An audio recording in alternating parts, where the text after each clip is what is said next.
And you hear the term farm to table when you're eating locally grown produce or grass-fed animals. But what about when it comes to drinks? There's a new trend emerging called Garden to Glass. And here to get us up to speed on it is Sandra Spalding from Twin Liquors. Good morning to you. Good morning. Thank you for having me. Thanks for being here. Of course, you've got a Bloody Mary on tap for us this morning, which some people could be heading out to brunch. Right. It's a great brunch drink. And Garden to Glass is kind of something we kind of cheekily refer to in the cocktail industry as anything made that's like fresh with local ingredients. Local is obviously better, but fresh ingredients. And so I thought, what better way to start our morning than with a Bloody Mary? And what's kind of interesting is you can actually, people like to buy Bloody Marys, you know, in the jar, but you can actually make them fresh. Okay, so you don't have to get kind of the pre-made mix. You can, but if you want to hit up the farmer's market like I did on Wednesday and again this morning, you can pick up, you know, fresh tomatoes. I hit El Cruz farmer's market and I got some fresh tomatoes and then I blended them here. Yeah, definitely no shortage of farmer's markets to pick up your ingredients. It's awesome. I mean, every day of the week there's something, you know. Yeah, and it's kind of like juicing,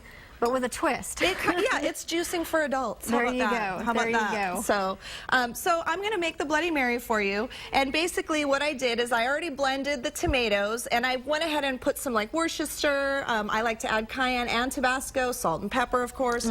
Give that a little mix. And then what you're going to do is you're going to use, and you can actually use vodka, gin, or tequila, whatever you prefer. Yeah. I'm going to go ahead and use vodka because I enjoy Tito's vodka and it's local. So a little bit of your vodka. And vodka is the norm, what people typically think of with a Bloody Mary. Yeah, they typically do.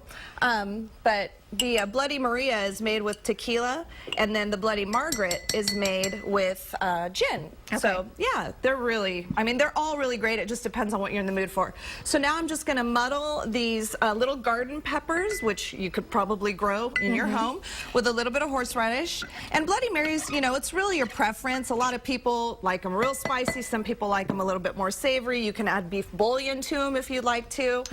So basically I just did that, and then you pour your tomato juice, maybe about like 3 ounces. Okay, and that was horseradish in there with the... Yes, I'm sorry, yeah, I put some horseradish in there.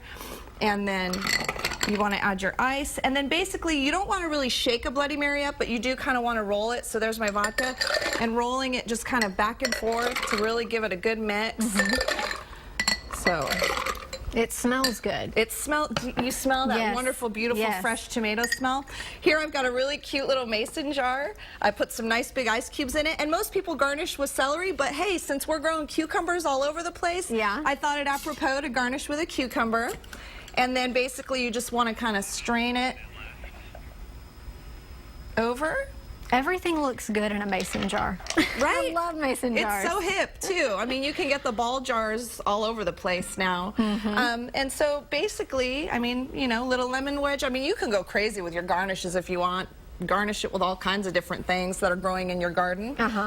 So there's the Bloody Mary. All right. Fresh, yeah, and that tomato just, oh, that aroma is so gorgeous. It is. So now, do you have one more drink for us? Okay. Yes, I love the Pimm's Cup. Have you ever had a Pimm's Cup? No.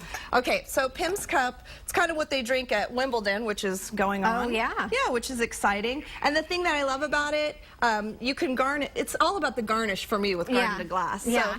So basically, you just want to use your Pimm's and do about 1.5 ounces of Pimm's. I've never even heard of Pimm's before. It's a really cool liqueur. They've got Pimm's #1 is the only one that's available here. So, and then you just want to top it with a little bit of lemon lime soda. It's really easy, kind of a Collins style drink that you can just build right in the glass. And then you can garnish with more fresh cucumber, because that's very typical. Yeah. And then sometimes people do it with apples. I'm doing it with strawberries because the farmer's market was abundant with strawberries this week. Nice and colorful. Now, the thing that I like about this cocktail is it's a little bit lower in alcohol, very refreshing, another kind of brunchy drink, and you can kind of drink it, you know, all day long. Yeah. So, really fun drink. So, and of course, the low alcohol, better for the heat. It is, absolutely. And humidity, too. And humidity, for sure. So. All right. Well, thank you so much. We're going to have these recipes on our website a little bit later this morning at KXAN.com. We're ready for the rest of our 4th of July weekend and Wimbledon. We're ready to go? Already. Thank you so much.